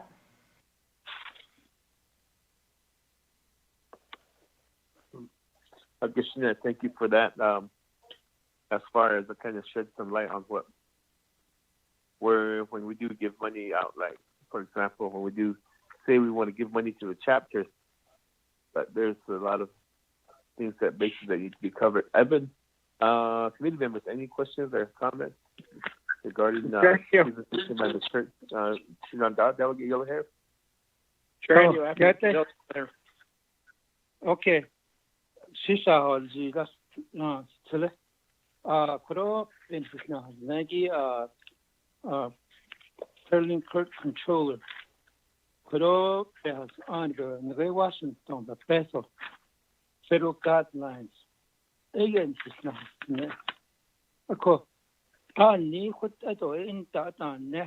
This is at all times. They're always like to, as by law, these federal funds, they have to be audited. They are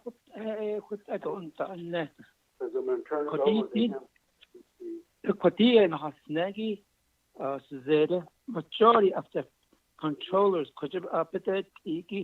their responsibility are familiar with what she's talking about. Open this case, in aniki unnecessary expense that was used on the care funds. If this ever happens, yes, when they pay, we'll pay back with the general funds back to the United States Treasury. Open this case, yeah. So the on the carbon based process without the controller. So where are a sign up to that or could a program they submit their budget or after that and they submit their whatever is purchase order, requisitions and process for payment for the based on the invoice. Jay Ajha and data process such as that. Join on it up a line yet budget set up with our network. I could echo one case that the or equal other process such as that. Yeah, Hashing Horn Inspector General will come around to audit this money. They do that all the time because it's their job. Should he say about Sati Quaki? Later, the Ohio Yana don't care at funds. They are the place for equal not a hot March 1st, effective they had no. I could tell him I couldn't say Shabbat as Budget Finance Committee. There was no guideline. It not only cost in the Shane Evans this case that in Hale Sortenson out of the the CFR 200 BE. It ever total listen there he being a committee. I missed that one. I was looking for something like that as a Budget Finance Committee because out of he doesn't need to solve that. They would on this case. Oh, I in Abu Nation Conference that waive the deal. No, Akunde. Yeah, Kojiki on the Business Development Regulatory Office. Yeah, there's our own business people that are after our priority list. It could based on the contract, based on the scope of work. So then on they check off the day advertise daily. But that eat and that eat or listen here. So to advertise or to follow a list. It about this in some. There's a lot of questions I have. Well, to me, there's just too much politics in this money. $714 million. Shit could also change behind it. No way, quite well behind us. I'm short $19 million. There was a hot spot over there. Roads need to be prepared with this $714 million. I know this is related to a CARE Act, COVID-19, but that because the article in the teen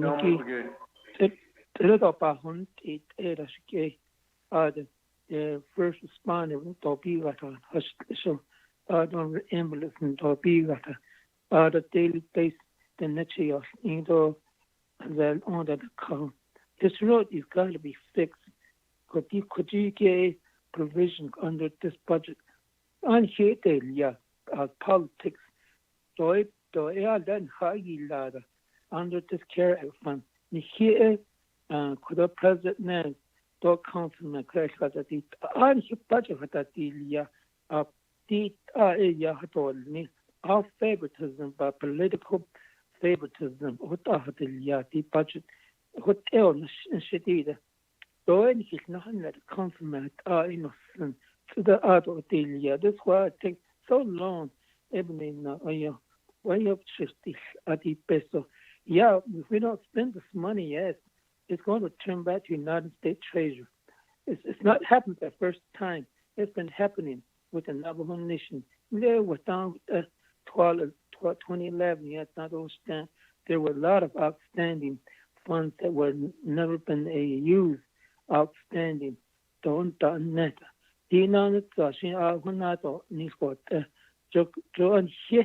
Navajo Nation, we're the biggest tribe, and we have a big land, and compared to other small tribes, then it's like a procurement that have a policy. Cloud our city, these small tribes, here a comparison to them, we're the biggest. We should be proud. Not only Glengi, could about this in Sodson, although the whole source shadow liquid.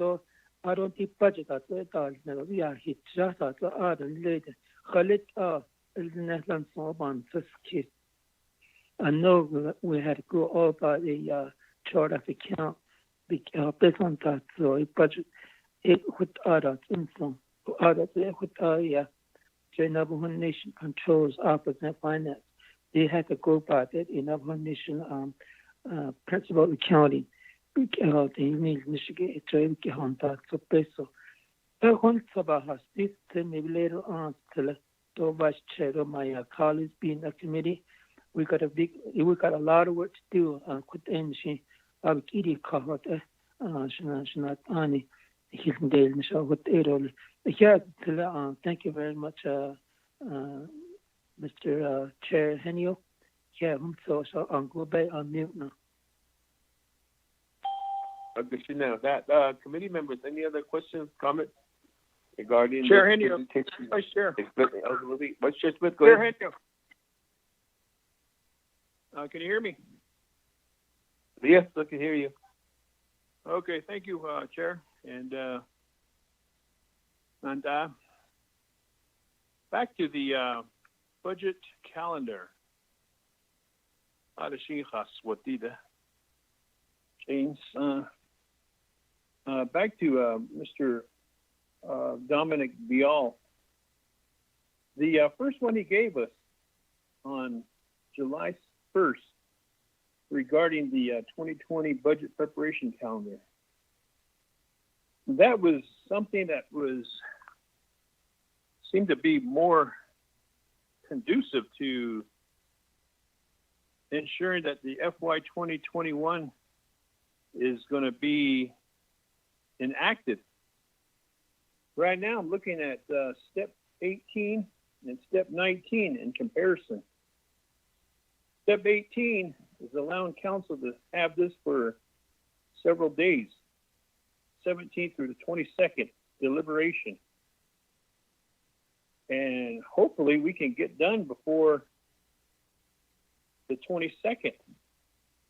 Because isn't it by law that we prepare and we make sure all the I's are dotted and the T's are crossed and everything's in order and then sent over to the president? 18 on the one that was given to us, the deadline is the 22nd. And it's not given the president 10 days to review. It's only given him a number of days. I think it's less than 10. It's like 1, 2, 3, 4, 5, 6 days. But on the one that was given to us for 7/1/20, we were supposed to be in session from the 14th to the 17th and hopefully have it ready to go across the street by the 18th, which would be in line with the 10-day thing. The reason why I'm saying this is because the 23rd Council kind of got into a mess with this. There was sent over, and the comprehensive budget was sent over to the president at that time, the 23rd Council. And then it came back, and then we said the president didn't sign it on the date that it was supposed to be signed. But however, there was a opinion made by the Attorney General saying that the speaker had provided a 2-day handshake and allowed that, so it extended over the 10-day deadline, which was favorable. But now we're only giving the president, seems like, 1 day to review this, and then he's got to enact on it. How does that work with the comprehensive budget and legislation? Because the deadline to act on that, on the nomination for the president, that's my concern and question on that. Thank you, Chair. Okay, with that, any other questions or comments? Okay, back to Dominic Leal, Vice Chair Smith. Questions?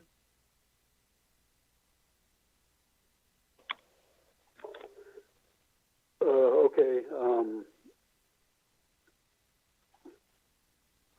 The question raised by Delegate Smith.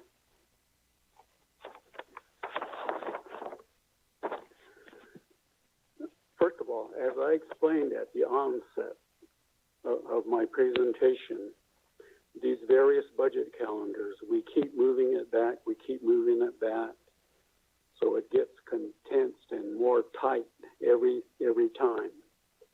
And I realize it's because of matters beyond all of our control.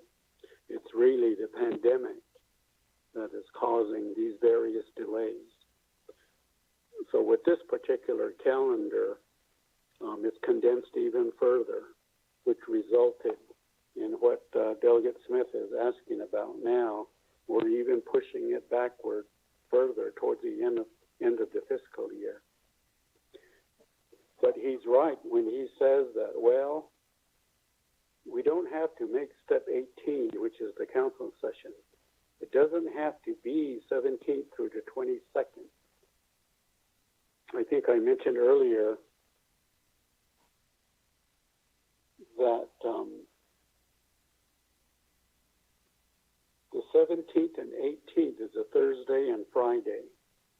Then the 20th and 21st is the weekend.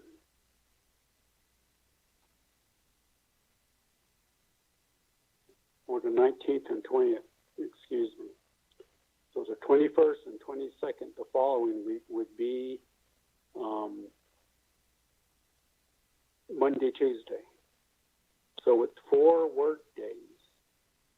Now, the council can choose to keep it to 2 or 3 work days, let's say, in order to speed up everything and get it done within more time. Or, so for example, if the budget is going to stand at the current base, 167 million, then meaning there wouldn't be very much change. So the hearing process by both oversights and then BNF and then over to NABI committee and then the council itself could be done rather quickly. So it doesn't have to be this entire period that we have. So as an example,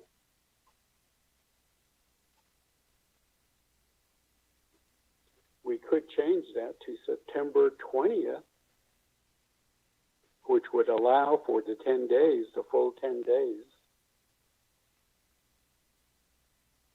But you realize the 20th is a Sunday.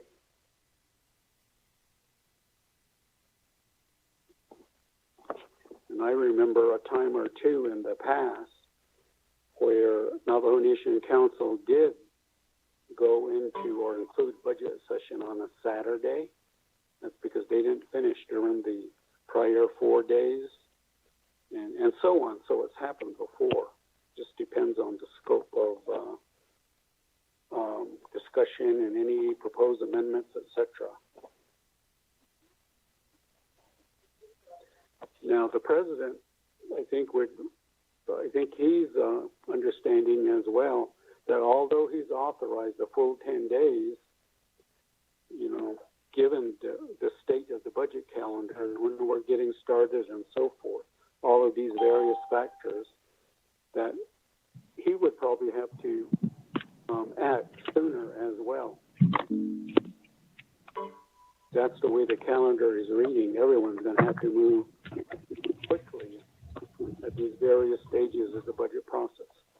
But anyway, Delegate Smith, as you're saying, and as I said earlier during my overview and presentation, is all of these are not set in law yet.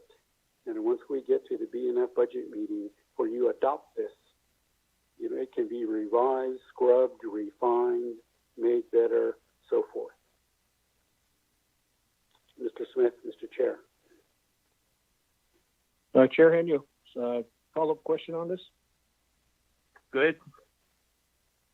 Thank you, Chair. Otto, thank you, Dominic. Look at line 16. It's given you almost 6 full days, and you said that if we use 167, it's not going to be time-consuming. So could we cut the date back on September 9th to the 14th to maybe 3 days? Because I don't even think that we're going to have full staff.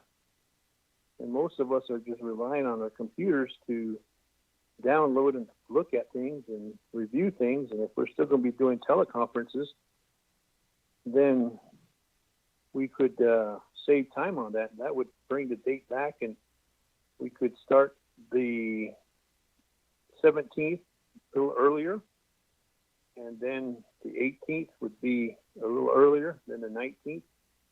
Would give some time for the president, because he's got to review it, and of course he may line veto and send it back, and we're not going to make the deadline if we're going to try to push this as FY 2021. I'm trying to help out with this. I'm trying to ensure that we get the FY 2021. On the other hand, I have a CR running on the sideline. But there was an amendment made by Chair Henyo saying, should the FY 2021 be adopted as a comprehensive budget, then that CR would be null and void, which I agree.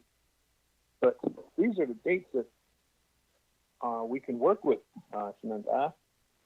Something to think about, OMB, Dominic Vial. Maybe can shave some days off on this cycle. I know it was July 1st was at least starting number one at the gate was July 15th, and we moved it 2 days. And that's not too bad. But then as you get down to lines 16, 17, 18, and 19, we are really crunched for time. And that is something that we may not be able to get a comprehensive budget. And I know that the nation is really saying, let's roll up our sleeves, let's get to work, let's get this comprehensive budget, let's get it done. What they need to let's make sure we have dates in here that can reflect on how we can accomplish that. Thank you, Chair. Thank you for that input, Vice Chair Smith. Back to our presenter, Ms. Kirk. Are we done with her presentation, committee members? Any questions? I think there's a lot of questions regarding the eligibility of funding, because listening to other calls, I've also been hearing about buying farm implements like tractors and different implements that go with the tractor to do farming agriculture. So I think those should be vetted out too, but there's a lot more presentations down the road that we need to be more aware of as delegates.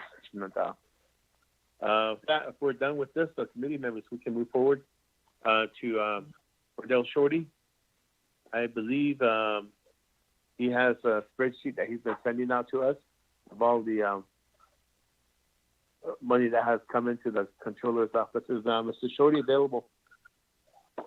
Good morning. This is Jermaine Jones. Mr. Cordell Shorty is not in the office today. Again, I'm Jermaine Jones, Deputy Contracting Officer. Sure, go ahead, Mr. Jones. Okay. Morning, Chairman Henyo, Vice Excuse me. members of the committee. Yep. Excuse me. Can you please speak up? We can't hear you. Okay. Can you hear me now? Thank you.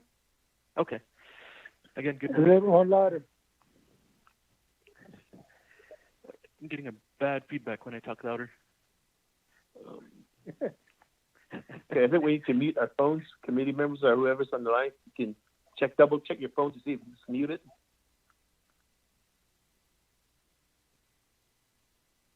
Go ahead, sir. Okay. Can you guys hear me now? All right. Yes, that's a little better. Okay. Again, morning. There's a worksheet that Mr. Cordell Shorty passed out for the budget expenditure report that's been entered into the FMIS for all the CARES Act funding that has been received by the nation. I don't know who has the worksheet, but if you look at column J, that's the original budget that was entered, and column K is revised budget. Altogether, the nation has received $16,542,918.07. Out of that amount, the nation has only spent $433,637.53. There is an open commitment of $215,402.09. We've only expended 4% out of the $16 million. This does not include, I'm sorry, as you can see on row 25 all the way to row 32, there's been some changes for the travel enrollment program. About $3 million was put into Department of Public Safety for their special duties pay. But I really don't know how in depth you want me to get into this report. I think the topic is funding that has been received through the CARES Act. Okay. All right. I can break it up and further details. NDOH for PL 93-638 IHS contracts. The nation has received $8,304,758.67. Can you speak louder? That's listed on row 23. There's another award for Deltex, which is part of NDOH, and they've received $291,275, and that's on row 15. Again, as I stated earlier, on row 33, on PL 93-638 BIA, has awarded travel enrollment $4 million. In row 37, Emergency Medical Services, DPS, they've received $1,229,156.98.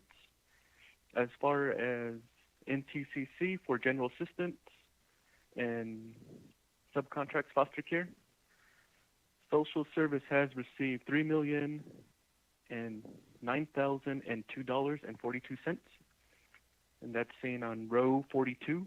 Row 43, again, this is overall CARES Act and COVID-19 funding that we received, is $16,542,918.07, and that's listed on page 2 of the budget expenditure report. This is as of July 1st, 2020. On page 3, there's a listing of awards that's still pending setup. We haven't received the budget, or the budget is still going through processing. And the total amount for that is down at the bottom on row 24, and that would be $734,278,002.80. That's CGS's report. Thank you. Okay, thank you, sir. Committee members, any questions or comments regarding what was presented to us? Chair. Vice Chair. Go ahead.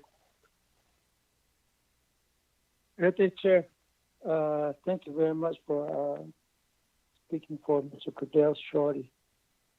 Anyway, but should I update on the worksheet, the worksheet we're talking about?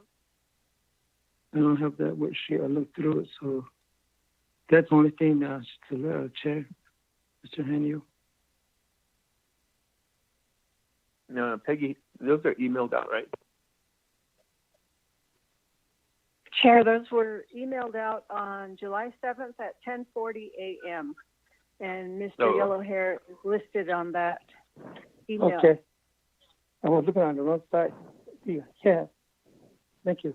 Mr. Sheena, any other questions or comments, committee members? Chair. Vice Chair Smith? Thank you. Could they repeat the time of that issue and that document, please? Appreciate it. July 7th at, I believe, in the morning. Let me check. I remember I was looking at it. I sent it out July 7th at 10:40. And Mr. Smith, every committee member received it, as well as DOJ, Ramona, OMB managers, Kristen Lowell, and Dana Bobroff. And then I believe I sent it out to the other people like the controller's office and such. But let me know if you didn't get it. Yeah, the title is COVID-19 and CARES Act funding on that email. And it's a memo to Paulson Chaco. Yeah, it starts out with M2, Oh. P. Chaco. Oh.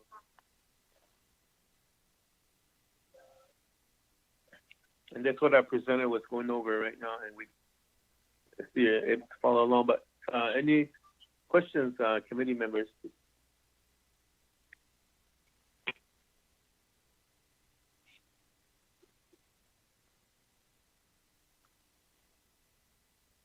Anita.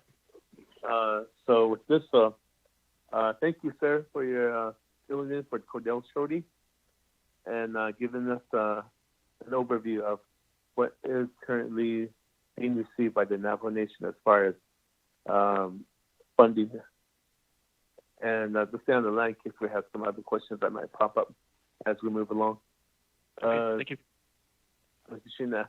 Next item on the agenda is directive CM 44-CMY-44-20. And Mr. Bial. Again, good morning, members of the committee. Chair Henio, on this particular subject matter, Resolution CMY 4420 requested, as I recall, 3 directives to OMB, but a couple of them involve OOC as well as DOJ and even Legislative Counsel's office. So the first one being the fund expenditure template, and then the expedited budget process and instructions, and then thirdly was the development of a website to report the activity and expenditures and so forth for all of these funded CARES projects. So now the directives as far as the fund expenditure plan, the application plan format, the budgeting forms, and in the instructions that go with it have all been completed by the team.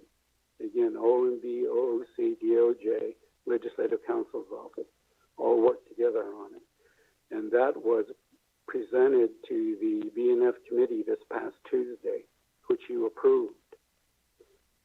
So now, as I said earlier, we just need the final copy, and then we're off and running, using those as the instructions and guidelines and so forth. So that part's been accomplished. Now, the only one that's outstanding at the moment is the development of the website. But we've developed some possibilities, and we're working on it. We need to sit down further with probably with DCD. They're not named in the directive, but we foresee a lot of these projects coming from the chapter. So we need to use their resources and their know-how to do this in a much better way. Mr. Chair, that's very quickly the update. Okay, thank you, Mr. Bill and committee members. We did pass that resolution sponsored by Vice Chair Smith. And so right now it's being moved as we are talking here, the directive. Any questions or comments regarding what was presented by Mr. Biel and committee members?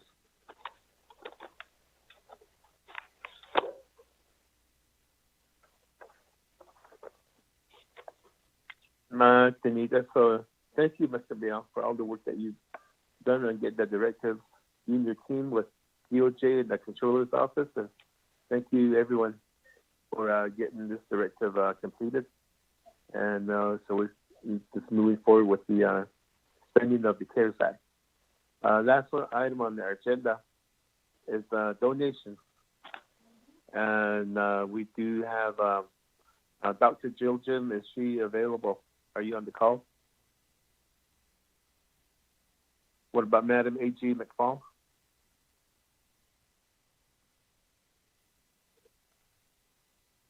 Shema, Controller Kurt?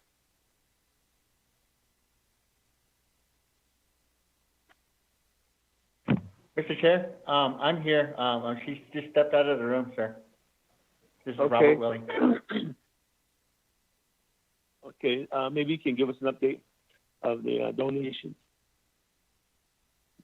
that has been received from the Controller's Office. Mr. Chair, on July 7th, which was Tuesday, the online payments that we received to that date was $2,116,283.33. What we received in checks and wires was $3,449,719 for a total of $5,566,002.33 that we had received and is in the FMIS system as of Tuesday. We don't have the information as far as the GoFundMe. That would be under AG McCall, sir. Okay, thank you for that. So there's, are you aware of any other, anybody else setting up a donations account besides what is being reported with the GoFundMe and what you just reported?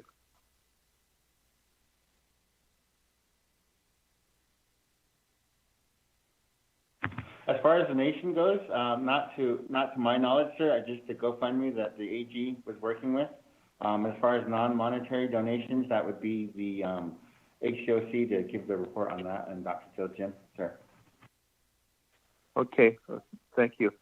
Committee members, questions regarding donations to the Navajo Nation?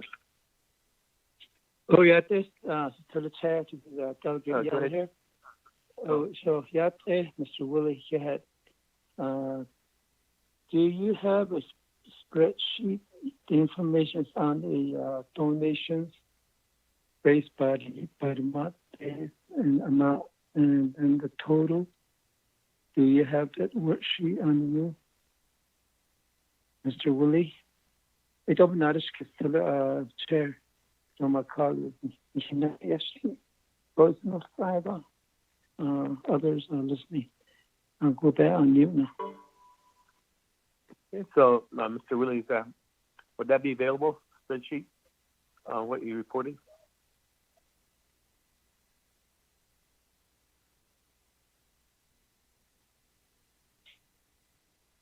No, Roger? Are you still there?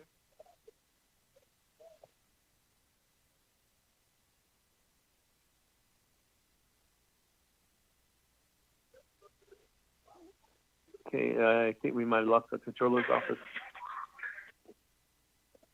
Anybody else, committee members, any other questions or comments?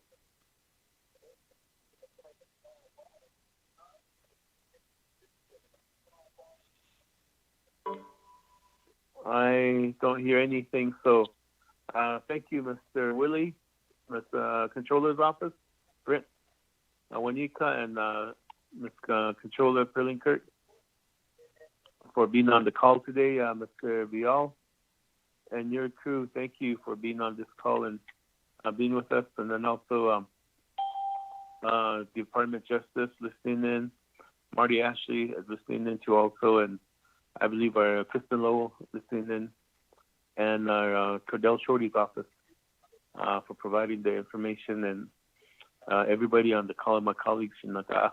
We're at the tail end of our work session agenda, close the session. Any last minute comments, committee members? No comments from Yellow Hair, but I request for adjourn if that's appropriate. So, Okay. Kushina, with that, I believe one last roll call. Ramona, for committee members, one last roll call. Sure. Excuse me, roll call for the Budget and Finance Committee of the Navajo Nation Council. Jamie Kenyo. Present. Raymond Smith Jr. Agree. Raymond. Jimmy Yellowhair. Present. Elmer P. Begay. Green. Vote green. Amber Kenneth Bott Crotty. Amber Kenneth Bott Crotty. Nathaniel Brown. Green. Okay, Chairman, we have 5 members present. Okay. And I believe they all voted green for adjournment as requested by Delegate Yellowhair. With this, as Kehadla committee members, thank you for being on the call today, and it is 11:15 a.m. So just to have a good Friday, be safe, have a good weekend, and we shall see you Monday afternoon at 1 o'clock for our Budget and Finance Committee work session with the Controller's Office and Department of Justice on legislation 133-20. Gushin Kehadla and staff members Peggy and Ramona for being on the line and being with us this morning. Kehadla, thank you, everyone.